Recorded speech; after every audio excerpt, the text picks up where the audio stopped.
So as mentioned earlier, MG really are known for their sports cars.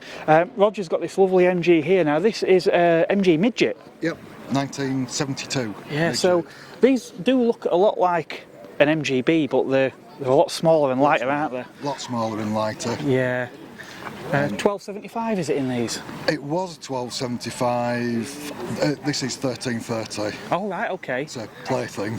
Yeah, that's funny you say a plaything, because these were actually quite popular with sort of auto testing slalom. Yeah, there are some very good videos to be seen of them being thrown about and abused. Yeah, I suppose the compromise, I suppose, is they're just not going to, well, I would say have the comfort of an MGB, but I must admit I was quite twisted up sat in it when I drove an MGB, so I imagine these are probably a little bit tighter, are they? Unless you're used to it, they are difficult to get in and out of. Yeah. You haven't got a lot of room inside. There's no room for shopping. No. It's just purely a fun car. Yeah, and shopping's no fun anyway, is it? Well, no. Yeah. So how long have you had this one in your possession? I bought it in 2010 and got it on the road in 2013. Yeah. So it was a just total rebuild. And been showing it ever since? Not really showing it. No. Just out and about. Enjoying it? Yeah. Driving it like they're meant to be? Yeah. Thrashing it. That's good. Where you can. Yeah, that's what we like to hear. The thing with cars like this is obviously you can sort of go out and really sort of thrash them a bit without actually flying around like an idiot, whereas a lot of these modern cars, by the time you realise you're actually moving, you're already exceeding the speed limit. Yeah, exactly. But yeah, I imagine these are a tremendous amount of fun. Little twisty roads when it's clear. Not practical for through the week. No. And obviously it opens up a lot of social side as well, doesn't it, with like clubs and events like today? Yeah, I mean that's half of what it is. Just getting out and about, meeting like-minded people like here today. Yeah. It's not taking it too seriously. Yeah. Well, that's excellent. Well, I'm glad you're enjoying yourself, and thanks for letting me have a look at your car today. Smashing, thank you. Thank you. Now, Peter is actually still floating about. He's been trying to track down the owners of all these fantastic cars for me. He hasn't been successful in finding all the owners. Like this fabulous MG Magnet here behind me. Only one I've actually seen here today. It's a shame we haven't managed to get every model of MG going, but there is quite a good selection. So sadly the MGBs in the rubber form, they finished around 1980, but it wasn't really the end, because MG revisited the format in the 1990s with this MG V8, and I'm with lucky owner here, Dennis. Now Dennis, tell us, how have you come to have this fantastic V8 MG? Well, when I bought this car I was looking for an MGA and I saw this car advertised, and my son persuaded me to go along and have a drive. And as soon as I drove it, I was sold. It's a driving experience. It's a fantastic car to drive. Yeah, I mean, to look at it, it does look like an MGB Roadster V8, doesn't it? But it is based on, the body shell is an MGB body shell. Yeah. Yeah, but with the Rover V8 engine. Yeah. Different suspension and wheels. Right. And a Connolly leather interior. Yeah, I did spy that interior. I mean, these are a wonderful looking car, and I was curious how much actually got carried over, because obviously the MGB, I mean, we're going back quite a few decades, aren't we, with, we are. with the MGB. The Rover brought this car into production. They made 1,800 cars, most of which went to Japan. Oh, right. And it incorporates the body shell, a Rover engine, and then the wings, the wheels and everything, they're all specially made for the car. Ah, right, I see. So it's a collector's item. It's never going to be built again, and there's a limited supply. No. Obviously, as I mentioned, the MGB was obviously by that point quite a dated design. Yeah. Were there any sort of issues that was addressed with this model from the earlier cars? The suspension's better. Is that the main but sort of difference? It's still the basic cart springs at the back and coils at the front. But that's the unique MG experience, the driving experience. Yeah. You still have to be careful. Yeah. I must admit, I had to go in an MGB rubber bumper, and I love the look of the car, but when I drove it, I mean, my back's not great anyway, but I actually felt a little bit sort of twisted. I suppose if this is still largely based on the B, the driving position will be very similar, won't it? It's the same. Yeah. Yeah. The seats are far more comfortable. They do look very, very good, Yeah, actually. I can drive this car all day. I can't drive my modern car all day without a brake. No, it's often the case, isn't it, with modern cars, unfortunately. Yeah. It's funny you mention, obviously, about a lot going to Japan, because when Mazda produced the MX-5, two of the sort of primary cars that they took inspiration from in creating the MX-5, one was the Lotus Elan, Yes. and the other was the MGB, wasn't it? Yeah. To go for that British sports car format. Yeah. Well, that's wonderful. I have enjoyed having a look at that, and so that interior really is to die for, isn't it? It is, it's lovely, yeah. Yeah, burr elm dashboard, leather seats, really comfy. Yeah. So do you think an MGA might still be on the cards at some point, or? I'm getting a bit old, really, but I don't Well, want to. that's why you've got to buy it sooner while you've got time. I've looked at them, but I can't think of selling this to make room for it. That's the problem, isn't it? If you haven't got the funds and the room for both, it's a tough decision, isn't it? Yeah. Well, it's great that it's out here today anyway. It's smashing. Thank you very much. No problem. Cheers. Right, Peter's just come and grabbed me. He's finally tracked down Tim, who owns this lovely MG Magnet. Tim, I don't really know a great deal about these cars. It certainly looks quite modern and streamlined. It's the MG Magnet ZB. ZB, okay. Which they did two-tone the ZB, and it has the wider back window. All right, okay. This model was restored by Naylor Brothers near Wakefield, I think we're in Bradford somewhere out there. Yeah. And since I've had it, I've put the Sierra Type 9, Ford Sierra Type 9 5-speed gearbox in it. Okay. And we've put the MGA disc brakes on the front. Right. Just to, it certainly must make it a nice car to drive. It's an excellent car to drive. Apparently, when I've read up about it, the suspension on the magnets was different to any other car that BMC produced. Oh, right. I think it must have been rather expensive because they didn't do any more after that. And it handles really well. Yeah. They did quite well in competition, in Monte Carlo and things in their day. Yeah. Oh, wonderful. Yeah. Wonderful. That's marvellous. One thing I did actually pick up earlier when I was having a look around the car myself is this design with the door handles and this chrome trim that runs along here. And I feel like I've seen that style before somewhere. And then the penny dropped last year. I interviewed a gentleman with a Riley Pathfinder, obviously a larger car. But the style with the door handles there, it just reminded me so much. The same chap designed both cars. Ah, right, well that makes a lot of sense. Gerald Palmer designed the MG Magnet. The first one to come out was the Wolseley 444. Very similar shape to this, but it stood higher, and that only had the MG TD 1250 engine in. And then he came out with the Magnet with the 1500 BMC B-Series engine. Right. And then they put that in the 444 and call it the 1550. And the difference between this has twin carbs, the Wolseley only had single carbs, and then he came out with the Riley Pathfinder, and that was designed, badged with the Wolseley 690. Right, okay. Yeah. Thing is, like the Wolseys and the Rileys and things, a bit like when they did the ADO 16 and there was different badges on different versions of the same car. But they were with the ADO. Yeah, but they were all designed for a slightly different clientele, weren't they? Yes. The MG was always a sort of sportier. Yeah, and the Wolseley was the bank manager. That's right. Type, That's yes. right. Yeah, not quite the performance of the. And if you were really posh, a Vanden Pla. Yeah. Yeah. Yeah. Because when they came onto the ADO 16, the 1100s as we all call them, Yeah. They went right through the range with those. Austin, Morris, Riley. I do actually have a Riley Kestrel. Yeah. Of that range. MGs, the whole lot. Yeah, it's funny actually, interesting you mentioned, obviously we're talking about the other brands and we talk about Morris, and it just reminded me, MG actually stands for Morris Garages, doesn't it? Yeah, Cecil Kimber worked for William Morris, and in the early days of the Bullnose Morris, he took one and souped it up a bit. Right. And finished up having their own factory.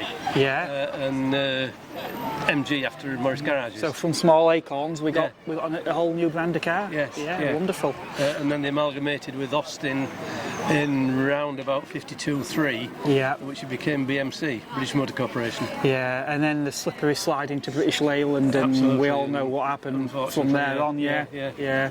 Well, that's great. This is why I love to speak to the owners of these cars, because there's just information that I wouldn't have known. So that's wonderful. Thanks very I've much. always been a petrol head from being a little kid. Yeah.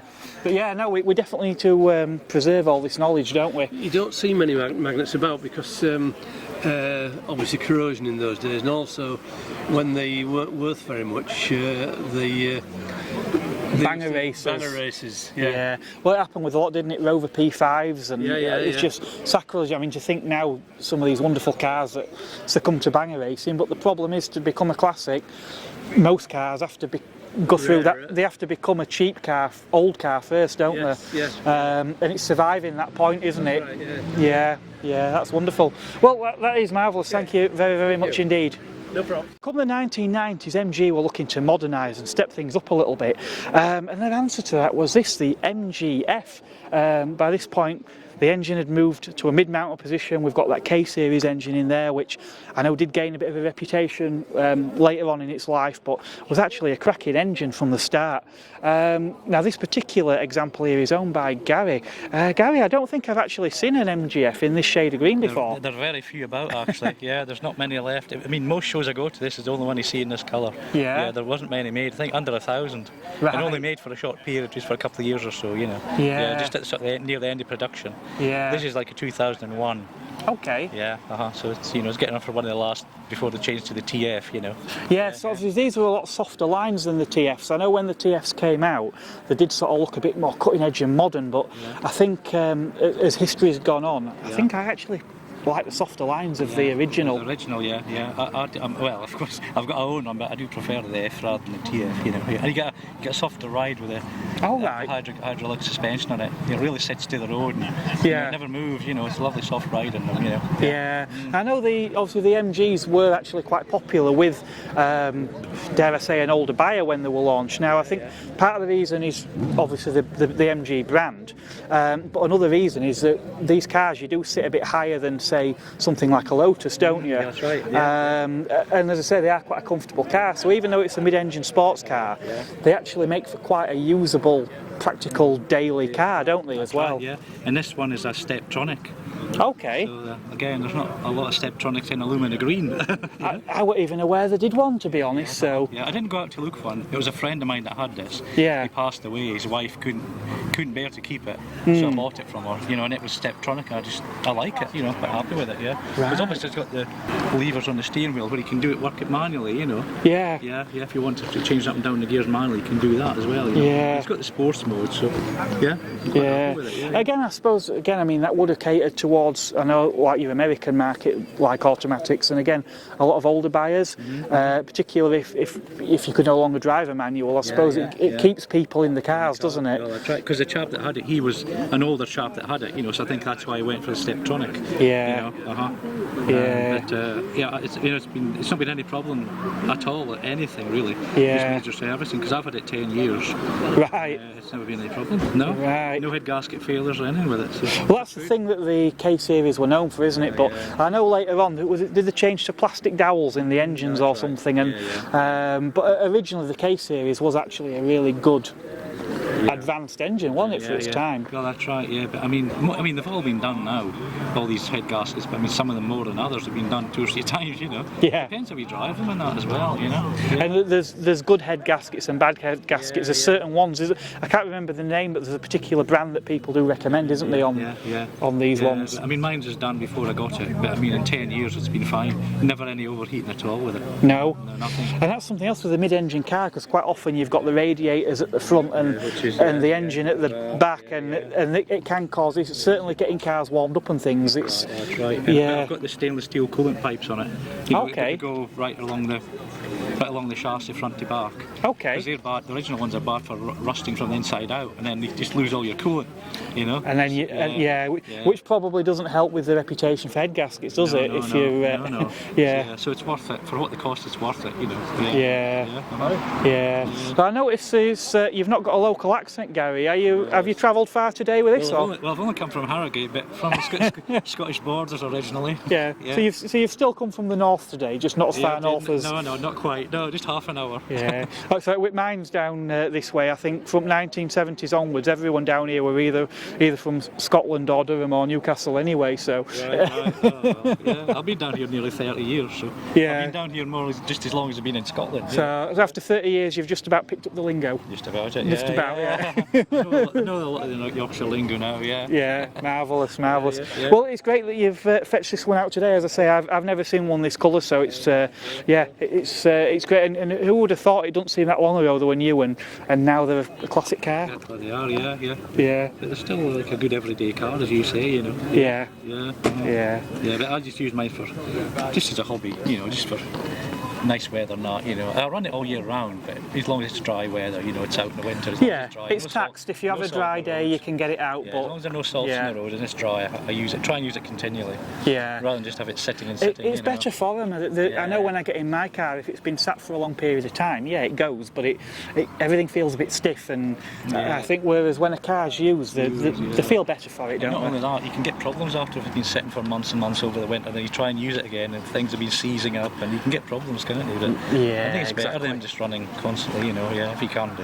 Definitely. Definitely. Yeah. Well, that's fabulous. Thank you very much, Gary. I've really enjoyed that. Cheers. Thanks for that. Cheers. So yeah, if you want to see more about cars like the development with the MGF and things, I actually highly recommend you visit the British Motor Museum at Gaydon, where they've actually got a lot of sort of development vehicles and things. So yeah, definitely worth a visit if you haven't been there already. They are marking 100 years of MG today here at this classic car show, but it isn't just MGs that are here. I mean, already I've seen some fantastic Minis, Jowitts. We've got a lovely yellow Lotus that I'm hoping to go have a quick look at as well as many other cars besides. So we'll take a quick look at some of those as well before we sign off today. It's always lovely to see these Nouveau 500s. I must admit I've not seen one at a show for a while, but when I had my modern 500s and we used to go to Festival Italia, I was always a little bit envious of these little cars. I must admit I don't think I would have wanted to make the sort of 200 or 300 mile journey down there in one though. That probably might have been a bit of a trial. Now I know this is not an MG, but it's definitely a car that I feel is worthy of mentioning because you never ever see these at shows. Renault Dauphine. I actually saw another one of these recently outside a workshop, but I don't think this is the same car, believe it or not. It is the same colour though, but that looks magnificent. These sort of predate the Renault 8s, but we've still got this sort of rear engine layout as well. I'd love to go in one of those. I would have loved to have collared the owner of this particular car here today. I've always liked Esprits. Obviously it's one of the earlier cars, the Giugiaro design cars, more angular than the later Peter Stevens cars. But yeah, this styling, they've just become so popular these days. I'm not entirely sure. I think this could be a Series 2, but again, I'm certainly no expert on Esprits. This one's actually marked up as a HC as well, which the HC was, I believe, the high compression. No mention of a turbo, and we haven't got any skirts on this one as well, so I'm not sure. Maybe a high compression, normally aspirated car. Again, if you know about Lotus Esprits, pop me something in the comments. I would be interested to know. Quite bright in there actually. We've got this beige leather interior, so that must make the cabin of what is quite a tight cabin probably feel a lot more airy and spacious than it is. Got these glass roofs as well. I'm not sure if they can actually be removed. It makes the car a lot brighter inside. Earlier cars, like the Series 1 seen in Spyro Love Me, had the Wolf race wheels. These later cars, we've got this crossboat design in here. I'm not sure if they were BBS wheels or not, but yeah, really do suit the car very well indeed.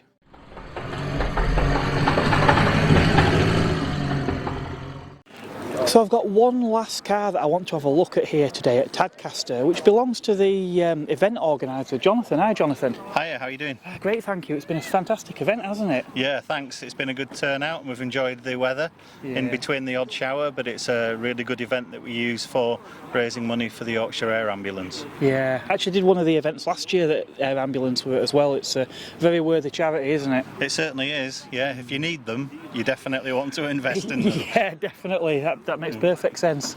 Now I know when we had a chat earlier, you did mention obviously that you have had MGs yourself and things in the past, but today you've brought this rare beast, and well, it really is a showstopper, isn't it? Well, it is. It's been in my family for an awful long time. It goes back, it is a bit of a family heirloom, but as you can see, it's a 1967 Dino Coupe, Yep. and it is one of the original 2-litre ones. Yeah. So the history of these is that the engine was developed by Ferrari back in the 50s actually, but Right. never put into business.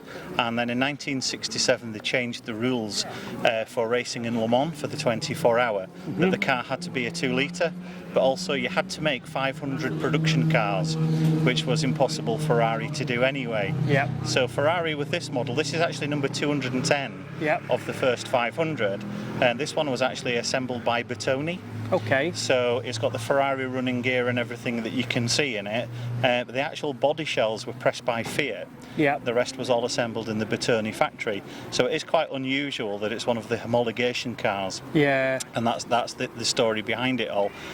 Later on, this car actually went to become the full Fiat Dino, Yes. and that had the 2.4 litre cast iron engine in it, but this is the all aluminium, much lighter and revvier version of Oh, it. right. So it is a little bit rarer.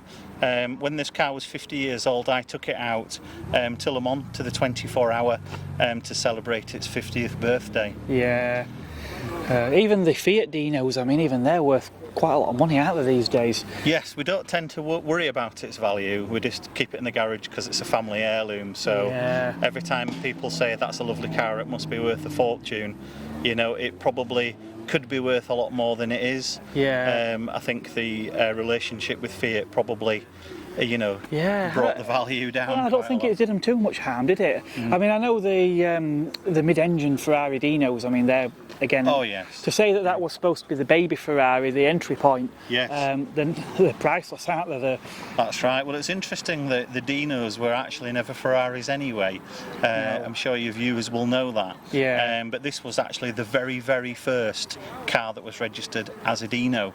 Right. And that was because it was probably not in Ferrari's image at the time. Yeah. It was just a means to an end of the engine, to be honest with you, Yeah. to get that ready for racing. And then the following year, the class changed again. Yeah. So it just suddenly became a redundant one. Legend says, or the books you read, they were actually a very, very difficult car to sell in Italy. Nobody particularly wanted them. Oh, right. But then if you watch things like episodes of The Italian Job, you will actually see the Mafia. boss has a black one, doesn't he? Yeah, well, if you look at the black ones, there's actually 3 in a row. Yeah. And when you see the picture of the doors open, you'll see that one's a red one, and then there's a blue one, and then there's a black one. But you Right. can only see because they resprayed them all for that actual video. Oh, right. So, but you can only tell by the ends of the door capping when the doors are open on the mountain. I've never noticed that, and to think that that's my favourite all-time film as well. So you'll be looking at it tonight. I will be and having pausing it, another and You'll look. see the red one. It's actually the first car at the front. Yeah, there's so many wonderful cars. I mean, the opening with the Miura, and obviously the countless Alfa Romeos, and Yeah, if there was ever a car I would trade mine for, it's the Lamborghini Miura. yeah, I think they're a few £1 million now, aren't they now? Absolutely. And all for a car, I mean, they're an interesting car with a transverse V12, but the gearbox in sump like on a Mini. Yeah. So if you grate the gears, That's right, it's all in your engine, yeah. all in your engine, and then there was the added peril that the carburetors used to sometimes spit petrol all over Well, the they were well renowned for going on fire, but Yeah. these were too, to be honest with you. Yeah. It's just the amount of carbs that they've got on the backfire, and that's the things got back on fire before you know it. Yeah, it's funny what you say actually about Ferrari with homologation and things, because I know things like the 250 LMs, and they said there should have been a 275 LM, but they called it a 250 LM to try and get around the rules because they wanted to pass it off as an existing model. That's right, yeah. I mean, all the homologation changes every year anyway, so you never know what's coming until you read the rule book, I guess. No, well, I suppose so, yeah. Well, no, that's wonderful, and I know obviously you're busy, you've got some Yes, the presentations presentation to now do. for the winner of the show, so we're going to do that now. Yeah, excellent. Well, thank you very much for your Thank time. you very and much. I'll leave you in peace. It's been a wonderful show here. One I might have to try and attend again next year. By all means, we've got a few more events coming up. There's a few events I've done lately as well, like the Drive It Day. So if you haven't watched that already, that's one you might want to check out. If you like your MGs, I've got an MGB review as well on the channel. That's quite an old video now, but again, by all means, if you haven't seen it, check it out. And if you haven't done so, again, hit that like button and the subscribe button and the bell notification so that you don't miss any future videos. Particularly important with that bell notification, because at some point I might actually be having a go at doing a live stream as well, which is something I haven't done before. So if you hit that bell notification, if I do happen to go live at some point, you'll hear about it first. So thank you once again for watching, and I will catch you on the next video. Bye for now.